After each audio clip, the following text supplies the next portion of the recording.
ការពីខ្ញុំចូលធ្វើការដំបូងដូចគ្នាប្រាក់ខែតិចទេអញ្ចឹងខ្ញុំមានផ្នត់កំណត់មួយថាបើមានតិចចាយតិចបើអត់មានគឺយើងអត់ចាយចាតោះអញ្ចឹងកុំឲ្យយើងអាចចិត្តលោភកុំឲ្យលោភដល់ឥឡូវវាមានអាខ្ចីគេចាយគឺកុំឲ្យមានអាត្រឡប់ហ្នឹងសូម្បីតែម្ដងហ្មងតែកាលណាគេថាមិនតែយើងធ្លាប់ខ្ចីគេវាធ្លាប់ដៃហ្នឹងកុំឲ្យមានអាហ្នឹងចាអញ្ចឹង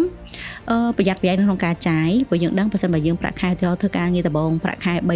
$300ចាយើងត្រូវជួលផ្ទះហ្មងយើងចាយអាចាំបាច់បំផុតនោះចាអញ្ចឹងបើឲ្យជាយើងចាយអត់គ្រប់ចាយទៅខ្វះទៅចេះតែអាងថាសុំឪពុកម្ដាយបានពេលខ្លះយើងអត់បានរៀបរបាយការណ៍ក្នុងការចំណាយរបស់យើងទេ